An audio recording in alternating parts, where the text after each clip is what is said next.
Good evening and welcome to the November 10th meeting of the Parks, Recreation, and Culture Board. We're glad that you've joined us tonight, and I think we'll start with a roll call. Jackie. Mr. Corbett. I'm here. Mrs. Fulcher. Here. Mr. Tips. Here. Mrs. Heaton and Mrs. Meyer are not with us this evening. Great, thank you, Jackie. Board members, you have before you an agenda for tonight's meeting. I ask for a motion to approve that agenda, if it looks okay to everybody. I make a motion to approve it. Do you have a second? Second. All in favor? Aye. That's kind of funny with three people. I know. Yeah. If one of you motions and one of you approves, it's most likely going to pass, right? And then you also have in front of you notes from our October 13th meeting. Hopefully you've had a moment to look at those. If not, if you need to take another, I'll accept a motion regarding those notes as well when anyone is ready.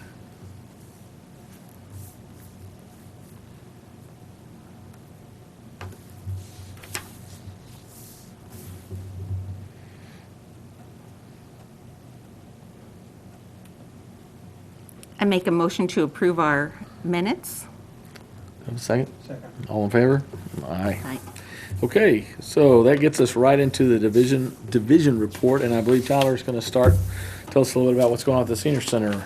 I ran into Miss Limke at the grocery store the other day, and she was excited that you're back open out there. It's dark. All right, so this presentation is going to cover our accomplishments for 2020. Like you said, I'm going to start off with the senior center, and then Zach will take over with recreation and parks. So first goal for 2020 was to assess our facility use and identify the most active days and times and compare that to our staffing schedules. So after reviewing the sign-in reports for 2019, we showed that our busiest times were from 9 a.m. to 1 p.m. So following that, we adjusted the schedule of our part-time recreation coordinator to better support the senior center operations during those hours. We can hold on just a minute if you want Sure. to see if you can figure that out. If not, we can move forward. Oh, it's trying.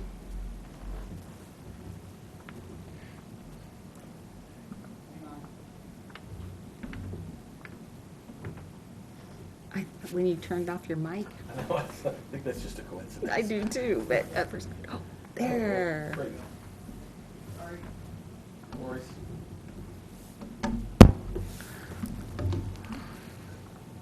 Okay.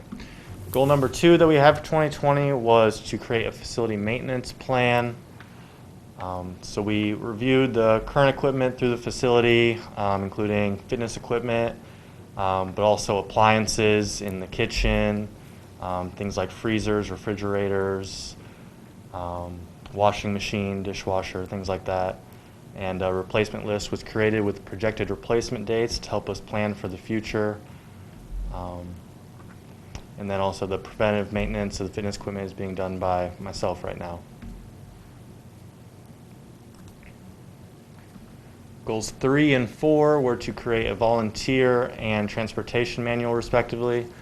In addition to those two, we also created a senior center operations manual this year. So both of these should serve as resources for new volunteers that we bring in and any future new staff. Cool. Goal 5 was to hire and train 2 new building attendant staff members. So we do have 1 in place. The other position is still open. Our new staff member, Ursula, pictured there. She's been trained on the facility cleaning needs. She's done a good job with all the COVID protocols and the regular disinfecting of high-touch areas and things like that. She also follows weekly, monthly, and annual schedules for all the facilities that she covers.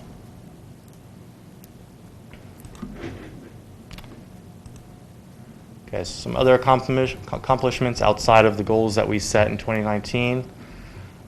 Senior Center successfully implemented drive-through style special events and safely ran transportation and exercise classes amidst the ongoing pandemic and Senior Center shutdown from March to October.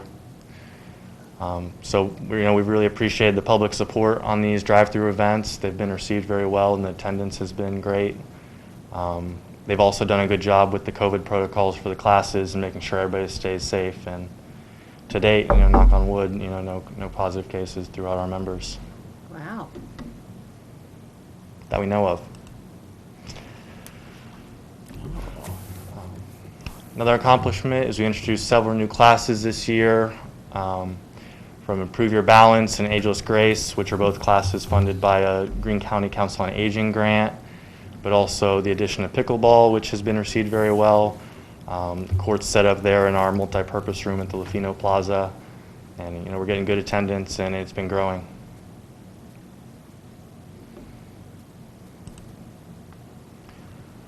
We also received a grant from the Greene County Council on Aging to purchase a recumbent bike and a rowing machine for the fitness room, as well as a new PA system for the great room, which was That was definitely needed for our special events when they're having a hard time hearing us. So that's great. We also got our new van in during the summer for transportation. This was from a GCCOA grant in 2019.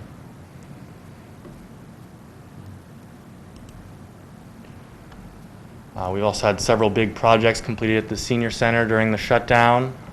Several HVAC units have been replaced, new ceiling tiles throughout the building, and the pavers at the main entrance have been redone there.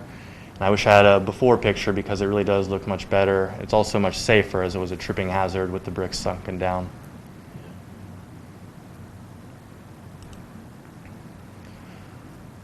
Our volunteer librarian's been hard at work. She rearranged, reorganized the entire library. She's also taken the time through a mobile app on her phone to catalog every single book that we have. Oh, wow.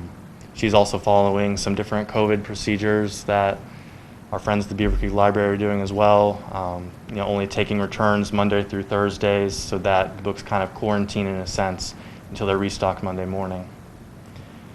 We've also relocated our computer lab and kind of downsized that because it doesn't get a lot of use. So we've relocated that, and that frees up an additional room in the future for some more programming.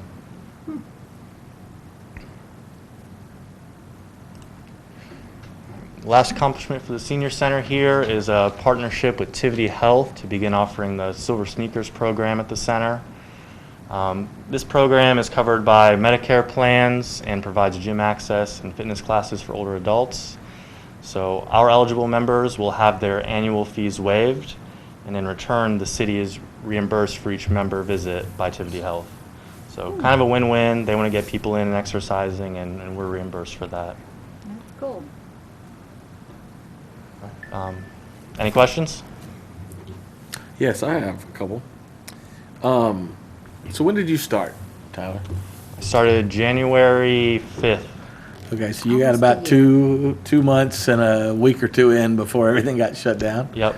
All right, so I was just kind of wondering what you feel about your first year. I mean, a lot of folks, I had somebody start the day before we shut down at Wright State, Oh, my. and she didn't make it. I mean, she resigned a few weeks ago. It's just, it's hard to train properly. You do what you can at home, but I just kind of wondered how you felt about that first year. You're almost I through was it. certainly really enjoying the busyness of the center my first couple months, and it's kind of motivation to continue to press on to hopefully slowly get back to that point and get the senior center back to how people have known it for the past 20 years. That's good. You'll get there. I'm sure that when you reopened the doors not too long ago, everybody was so excited to get back in there. And Yes. still being cautious, of course, but it's a great resource for the community. So Tyler, what is your second position that's still open? You said you had 2 openings, one's filled. Another building attendant position. Okay. Mhm. Thank you. All right. Thank you, Tyler. You're welcome. Now we'll welcome Zach to finish the division report. Thank you, Tyler. And hats off to you and the entire staff at the Senior Center on a job well done this year. It's certainly been a challenge. It's tough coming on board a new organization and learning the ropes and getting going. It's even harder when 2 months in, you're sidetracked with COVID and really a lot of uncertainty.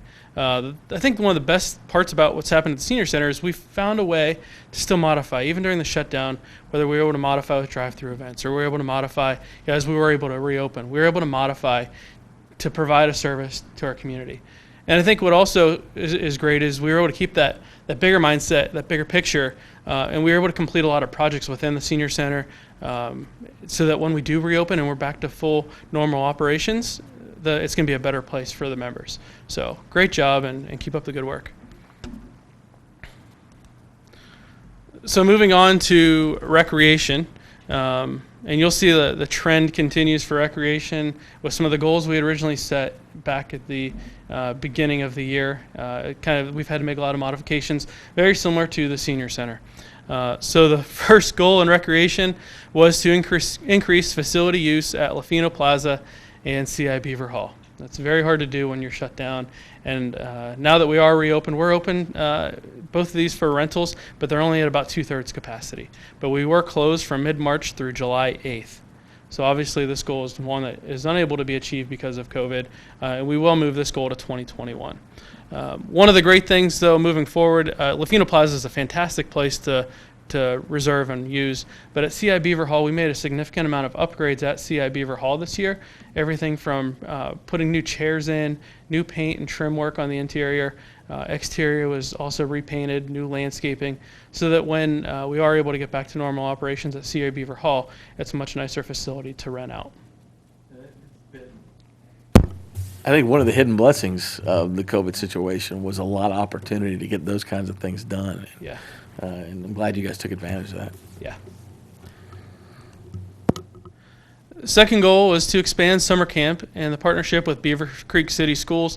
They were a fantastic partner back in 2019, being able to move summer camp over to the elementary school. Obviously, with the schools being shut down due to COVID, we weren't able to partner with them this past summer, but we capitalized on the Senior Center being shut down, and we're able to have a modified summer camp at the Senior Center. It was still a very successful event. I'm very glad we were able to hold that, but we weren't able to expand on our current program. Hopefully that's something we can expand on in 2021. The third goal was to utilize survey feedback for summer programs and events, and this is something that we accomplished. Prior to the meeting tonight and during our work session, we were talking through recreation and meeting the community needs and sending out a lot of surveys and getting feedback from the community on what they want and their needs and taking all of that input and actually making some changes. And Aaron has done a fantastic job along with Jackie and our entire staff of meeting the needs of our community and making those adjustments within the softball league schedule and the summer concert series, adult soccer and summer day camp activities. So we're taking all of the feedback that we're getting from all the participants, and we're making changes to our programs and events to meet the needs of the community. The fourth goal was for Park Board to schedule 2 meetings with other groups within the community, which I know you guys did early on in the year. You had a pretty ambitious schedule to try to get out and work with different groups in the community and other boards. I know we accomplished that goal, but we had to put some of those on hold. Hopefully we can get back to those in 2021 and keep moving forward. Goal number 5 was to create a new 5-year plan. We utilized the 10-year master plan that was just finished last year to create a 5-year plan for programming and recreation, as well as working on a cost recovery policy. This is something we started working on back in the early part of 2020. We started and got a significant way into it, but we didn't finish it. We had some other things come up with COVID, as you know, and it just really, that took precedence being able to move forward during the pandemic. But the cost recovery policy was something we were looking at to basically restructure some of the fees for our programs and events and work on trying to recover some of the costs of some of those programs and events. Goal 7 was to update our recreation plan. Again, that's our recreation staff worked very hard on updating that and accomplishing that, and that is in review with Kim right now in her office. Goal number 8 was to revamp and replace the Party in Your Park series, and it was all lined up to have a new program called Family Recess. which hopefully we can roll out in 2021. It's a pretty exciting program for the communities and in the parks, and hopefully we can roll that out in 2021. So when you look at other accomplishments, I think that's really great to look at. We had to make a lot of modifications, and I'm really proud of all of the modifications our entire department was able to accomplish and really find a way to meet the community needs during a time of need. Early on, we really increased communication and outreach amongst the community. We had weekly roundup emails that talked about numerous things that are going on within Parks and Recreation, giving the recipients of those emails ideas for what they can do out in the parks or at their house. We also had a Make It Monday, where there was a craft or an activity or a recipe where they could make something new every Monday. We also had virtual wellness walkers, and we really bolstered some of our social media.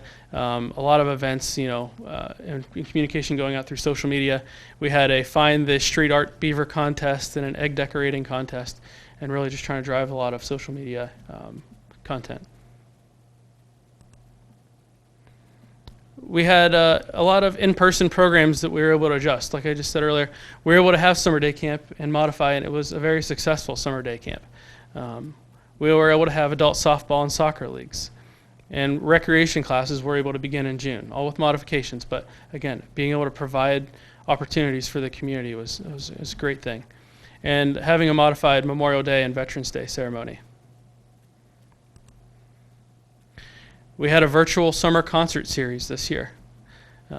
We had a 4th of July fireworks program and virtual show this year rather than the parade and activities at Rotary Park. And we also had a virtual fishing derby, which was probably one of my favorite events.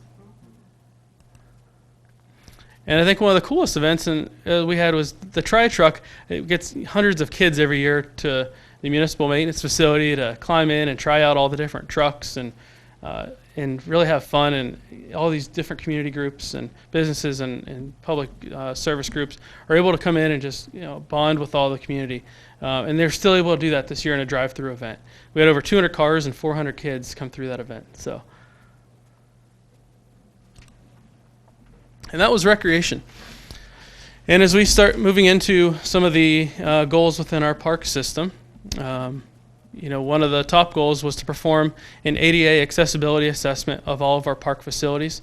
And that is something that we started in June with a group called the WT Group. They came in, they did an assessment of every single one of our parks and facilities, and they provided us a report to go and start making improvements over the next several years for ADA accessibility. And that transition plan is something that we are putting funding in our budget for the 21 budget cycle to start making some of those upgrades and improvements within the parks.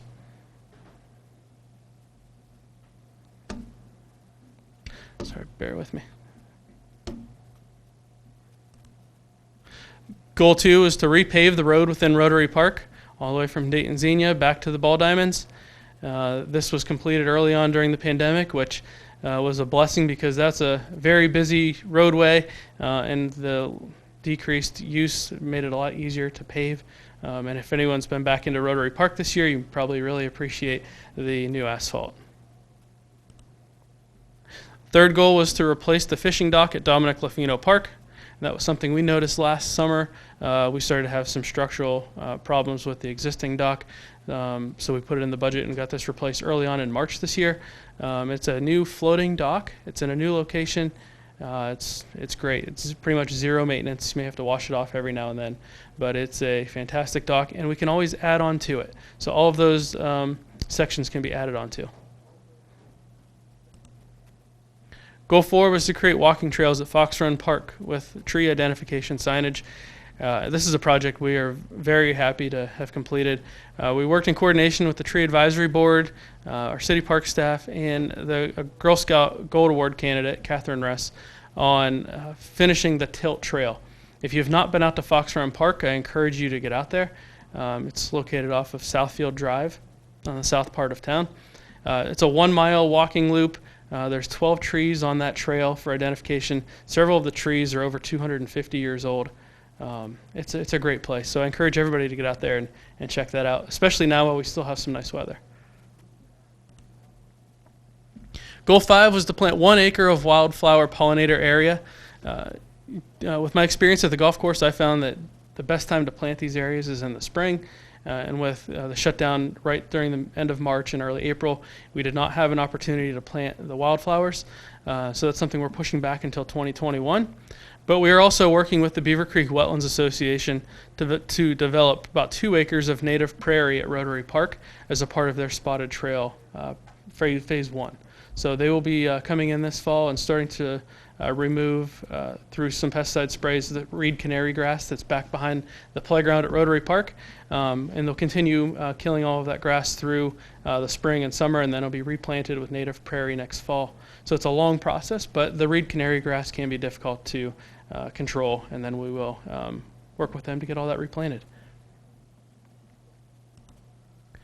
Goal number 6 was to build and install 20 bluebird houses within various parks. This is in progress. We had volunteers build 12 birdhouses, which our staff has on hand. We will install those this winter, and we're looking for other volunteer groups or Eagle Scouts to help us out getting the other 8 or more birdhouses built and installed within our parks. Goal 7 was to plant 40 trees within various parks. That's in progress. The trees have been ordered. They are due in within the next week or two. We ordered 42 trees for planting within parks this year, and the new planting locations include Wardinger Park, Spicer Heights, Gershbacher, Royal Point, Fox Run, Seville, and Stafford. Goal 8 was to begin a reforestation program at Overlook Reserve in coordination with ODNR Division of Forestry. This area's parcel of land was really impacted from the tornado last year. We wanted to work with ODNR to help reforest that. There were a lot of trees that were damaged and destroyed during the tornado, and we wanted to start doing some underplantings, as you see here. But with the challenges with COVID and ODNR not being able to come out for site visits, this is being pushed back until 2021. Goal 9 was to create a plan for replacement structure for the Tobias Zimmer barn at Wardinger Park. We do have a plan moving forward. We are under contract with MSP Design. We're working with the architect now to design a replica barn, and then we're hoping to send construction bid documents out in early 2021 with construction starting sometime hopefully in the spring or early summer of 2021. So just an update on the barn, it will be reconstructed as you see here in this photo. Insurance will pay for the replacement of the structure as it was with what we had in there. So there was electric in there and all of that, but we are also looking at getting some costs on installing plumbing and all of that. So for the future, if we ever wanted to build restrooms or a small kitchenette, we would have that infrastructure there. And if we can get the funding, we would love to be able to move forward with that as well. Goal 10 was to develop and implement a parks maintenance playbook, our operations manual, to assist in staff training and setting maintenance standards in each park. This was something that was completed. We completed about 26 standard operating procedures that covers everything from mowing to paver maintenance to playground inspections. And we also developed park maps to assist with maintenance, especially as it relates to mowing and some of the extra areas or areas within the parks that require extra care or some caution if there's areas that typically stay wet or areas to avoid, or if we need extra additional maintenance in certain areas. Making notes of that so our staff members and new staff members are better trained and are able to maintain our parks a little bit better and more consistent. Goal 11 was to begin the process for Commission for Accreditation of Park and Recreation Agencies, or CAPRA. We have worked hard on this all year. Our entire team has worked diligently. This is a very large project. We're about 80% complete with the CAPRA standards. There are a little over 120 standards that we are going through. We are scheduled to have an accreditation visit, whether that's on-site or remote, in spring of 2021, and that's when we hope to be an accredited agency, which that basically shows that we demonstrate meeting the national standards of best practice. And some other accomplishments that occurred out within your park system. We seal coated several parking lots, the Senior Center, Shout Park, Virgolito Park, Alpha Mill, Fifth Third Gateway and Grange Hall bike access. We purchased an 11-foot large area mower for our parks. So we have 2 mowing crews that maintain our 23 parks out there. One crew has this large area mower that maintains more of the parks to have more land. And it's certainly made our mowing more efficient. We're able to get around to our parks more frequently. So I think many people know the grass grows pretty quick in the spring. This has certainly helped us stay on top of that. We also replaced the John Deere Gator at Dominic Lafino Park. We made some playground improvements at Walnut Grove, Summerfield, Hunters Ridge, and Gershbacher parks. And we removed the fence around the skate park at Dominic Lafino Park. And that was part of a study we did last year. So we had a sign and opened up the maintenance gate into the skate park last year and allowed access for bikes, scooters, skateboards, made it multi-use, and we had no issues with it last year and got a lot of great positive feedback from the residents saying that they enjoyed being able to have more out there in the skate park besides skateboards. So this winter, January, February, our staff went out there, removed the fence. I think it looks a lot nicer, and we have a lot more users out there using that skate park. We recently replaced the kiosks at Fifth Third Gateway and Grange Hall bike access. And we're scheduled to replace 6 dugouts at Rotary Park. And that'll be occurring here within the next few weeks. And the funding came from a new field user fee that we sent out this year, started this year. So anytime we have a tournament on the weekends, a lot of times out-of-town teams, we implemented a $75 per team field upgrade fee. And that fee is used to make upgrades at Rotary Park, specifically around the ball diamonds. So it's a way for us to start making some small improvements around the ball diamonds, replacing dugouts, and making general improvements to that area of the park. We also installed new landscaping at CI Beaver, replaced the walk bridge there, and developed hiking trails and improvements at Dominic Lafino Park and Overlook Reserve Park. And that sums up 2020. And I'd be happy to answer any questions if you may have any.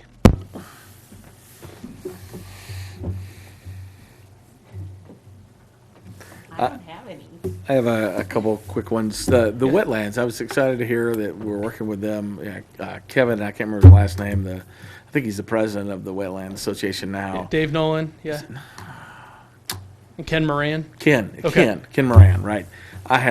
He had reached out to me a while back, and I know it was before he went to city council, and had walked me through the space over there. And I just hadn't realized that it was there. Yeah. I know he had hoped that there'd be some talk about creating a trail or something that makes the trailhead more visible. I don't know, along with the wildflower areas. I don't know if you guys have talked about that or not, but.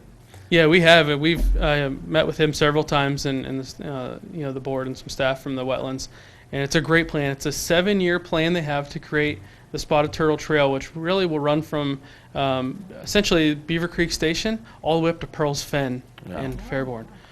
It's like I said, a 7-year project. The first phase is Rotary Park, Phillips Park, and moving north towards Hunters Ridge. Rotary Park would have a trailhead. And that's where we're working with them to, help with funding and development and maintenance. So it would have a trailhead at Rotary Park near the small parking lot near the reservable shelter and playground, and then have a 2-acre native prairie that we would establish and maintain, and that would connect you into the trails. So the amount of land that falls within the city of Beavercreek is rather small, but the benefit is huge because we would be a trailhead on this, fantastic trail they're creating. And in their first phase, it includes about a half mile of new boardwalk, trail improvements. I know that area typically stays wet, so they're making a lot of improvements on trail quality and make the trail a little bit easier to navigate. That's exciting. I'm happy to hear that. And then I had one other question with the birdhouses, the bluebird houses. Yeah. Do you guys provide the plans for that? We do. Okay. We have the plans. So when I was at the golf course, we were a certified Audubon cooperative sanctuary.